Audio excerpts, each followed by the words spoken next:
Hello CraftDee Family, and welcome to another tutorial by She's So Crafty. For today's DIY project, we'll be creating a pair of iron-looking wall decor pieces for your home. Now these were created using the garden fence sections from the Dollar Tree and inexpensive wood for the frames. Now I applied a beautiful rich stain to these, but there are so many options on ways to finish these. Now for your convenience, I've provided the complete list of supplies and tools that I used to make this project in the description box below. Now I'm so excited to share this fun project with you, but before we start, I have to say hey, and welcome back to all of my awesome subscribers and visitors to my channel. If you are a new visitor to my channel today and you love to create fun and easy DIY projects on a budget, please go ahead, hit that subscribe button, and also click that notification bell so you will be the first to know when a new DIY tutorial is ready to share with you. So now, let's just jump right into the project.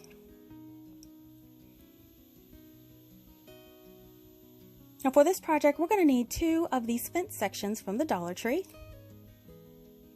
And we'll also need 2 1x2s from the Home Depot.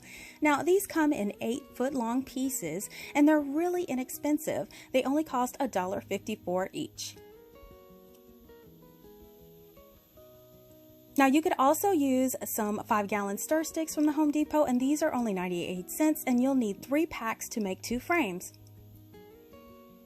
Now the first thing we want to do is to cut down our 1x2s into 4 pieces at 10.5 inches and 4 pieces at 16.25 inches. Now if you are using the paint stir sticks, we're going to need 4 sticks for each one of the frames. And again, you want to cut 2 of those sticks at 16.25 inches and 10.5 inches if you want them to butt up end to end. Now if you wanted them to actually cross over each other, which I do recommend if you use the paint sticks, you won't cut that shorter stick at 10.5 inches, you'll cut it at 13.5. So now that all your sticks are nice and cut, I'm just going to go ahead and stain with my favorite, you know it, Jacobian stain by Minwax. So you're going to choose the prettiest side of the wood and then take your rag, and you do want to apply 1 nice coat of that stain on the front side and the 2 side pieces. Now you do also want to stain the ends of the long piece because they will be exposed in your final project.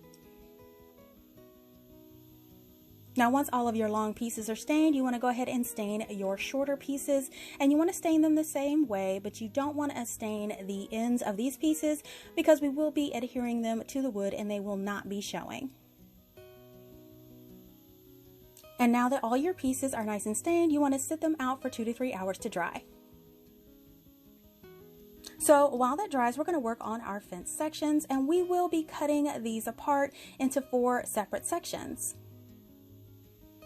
Now to cut these, I like to use just a pair of nice heavy-duty sharp scissors and a combination of wire clippers if needed. I found that these 2 methods work the best in cutting this fence.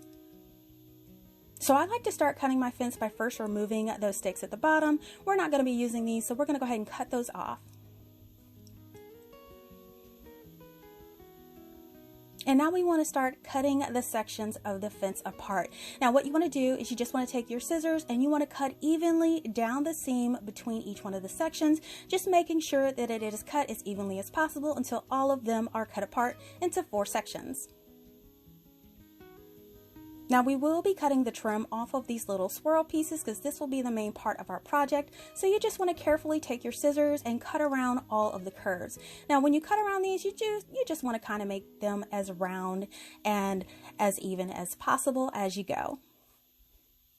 Now cutting off that top part was fairly easy, and the bottom can be kind of tricky because it is a little thicker, but you just want to be careful going around it and take small little cuts at a time. I found that doing it that way will help prevent it from cracking. So now all we have is these little bits at the bottom, and we're going to have to form these into a little round shape to make it uniform with the other swirls at the top. And here is what one of the pieces will look like, and we're just going to go ahead and take our small wire clipper, and I'm just going to clip off any little burrs, and you can also use sandpaper to sand it down as smooth as possible if you would like. And now we're going to repeat this for our other 3 pieces until we have all 4 of our pieces ready to go.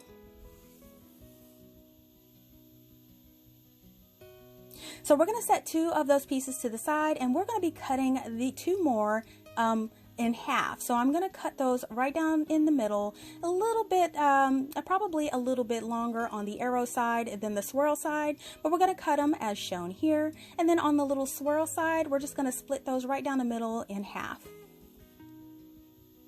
So in the end, we'll have 2 full swirls, we'll have 2 half swirls, and then the little swirls that we cut in half.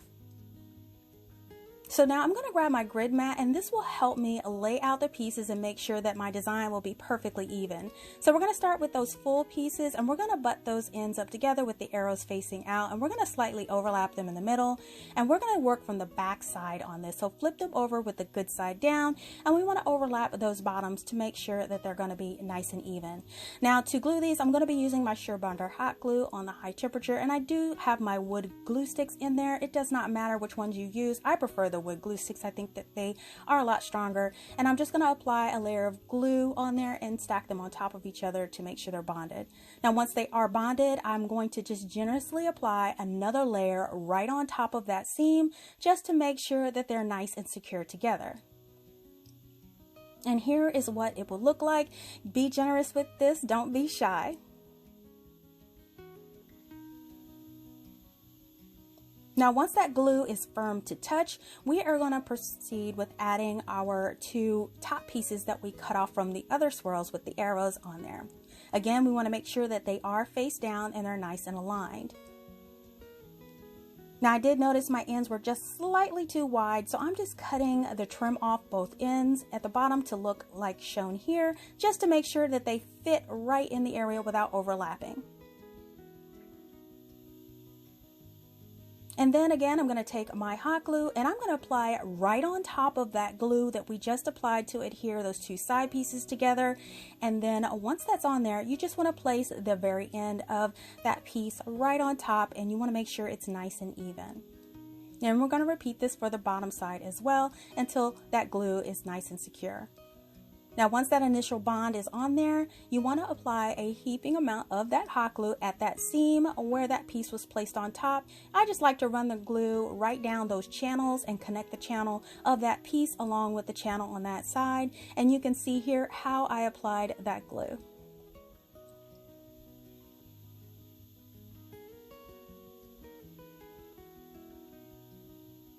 Now to make sure that these are definitely secure in place, I'm going to take 2 of these zip ties and I am going to apply it around that seam between the main piece and those pieces we added. Now I got these zip ties from Dollar Tree. They're really inexpensive, and I believe they come in about 60 a pack.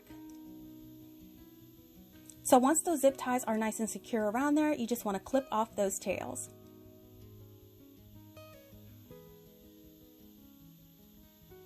So now we're going to add those little swirl pieces. So I'm just going to place 1 on each side just as shown here. I'm going to place 2 at the top and 2 at the bottom.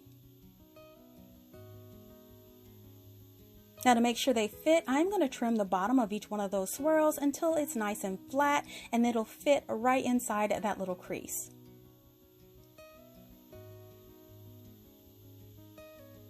Now once our cuts are nice and even, move those out of the way because we're going to put a heaping amount of glue, and we want to put it right at that junction at the bottom.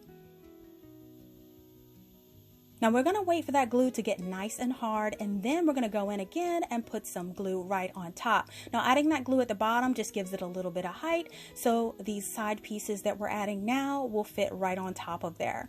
And we're just going to place 1 in each side of that glue that we just added. And we're going to repeat it for the other side as well.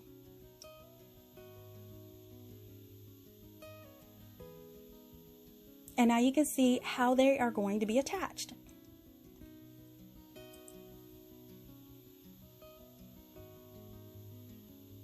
So once that does dry, we're going to go in with our hot glue and we're going to apply a generous amount of hot glue down those channels and in the middle where that connection happens. And this will make sure that they are very secure. And as you see here, I applied a generous amount of that hot glue, so those will not be going anywhere. So now this is the piece all secured together. So I'm just going to take my little Dollar Tree broom and I'm going to remove all of those hot glue webs on the piece. And then once that's done, you go ahead and take your other fence and repeat the process for a second one. And here are my both of my iron pieces are ready to go for my project. So now what I want to do is just apply 2 coats of this flat black spray paint right on top. Now this will hide all of the imperfections and also give it a nice seamless finish on top. Now while that dries, we can start working on our wood frame because now our wood pieces are now dry. So I'm just going to take 2 of those shorter pieces and 2 of those longer pieces to start assembling my frame. And I'm going to place the longer pieces on top and just sandwich those shorter pieces right in between.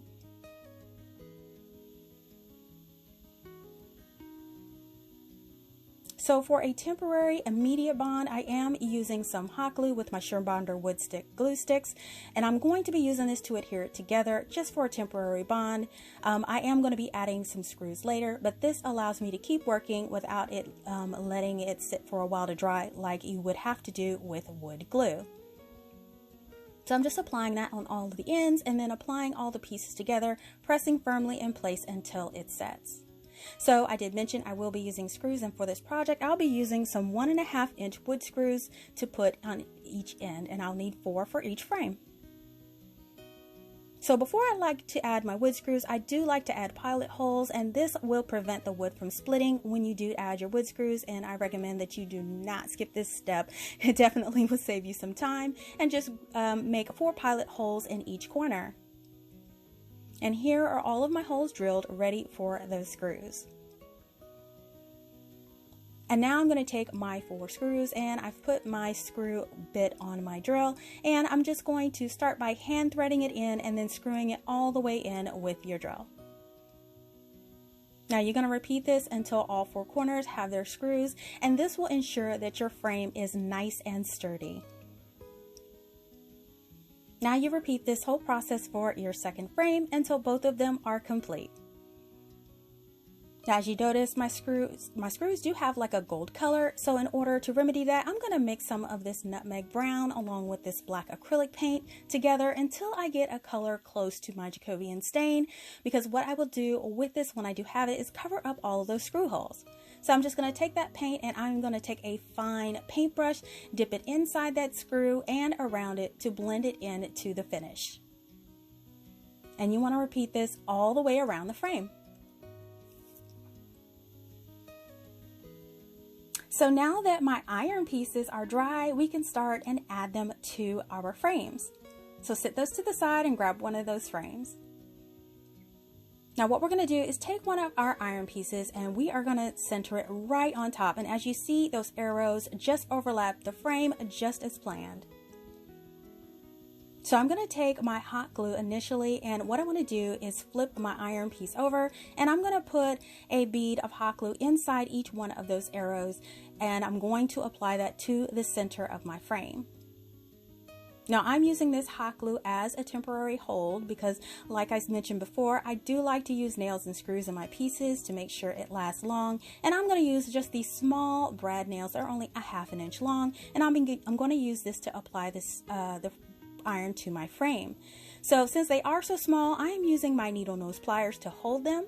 So I'm just going to place that nail right in the center of the arrow and nail that in the middle. And then I'm going to repeat this all the way around the frame. Now I kind of do like how that nail is showing in there. It actually gives it a rustic look.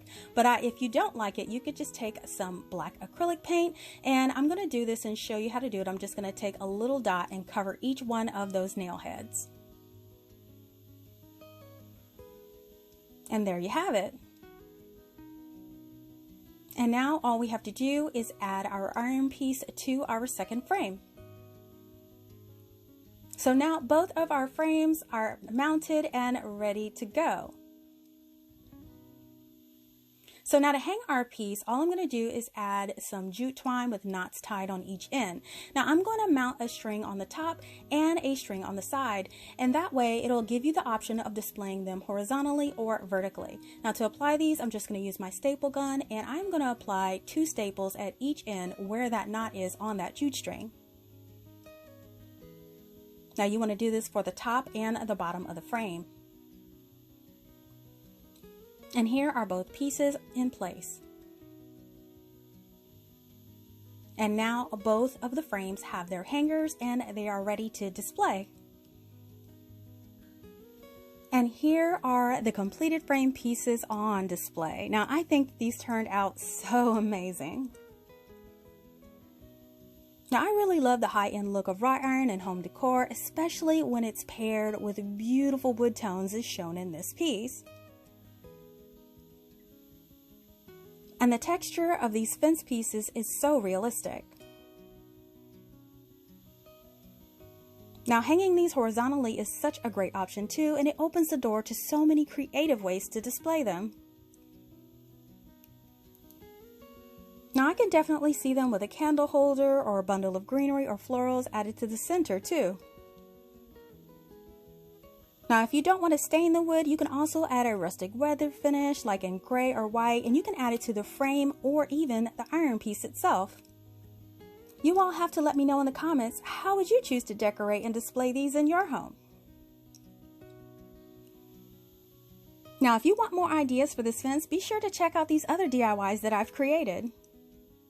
Now my most recent was this triple panel wall decor piece. Now I also made a tray using one of the fence panels. And I really love this wall mirror piece featuring a rustic white fence trim.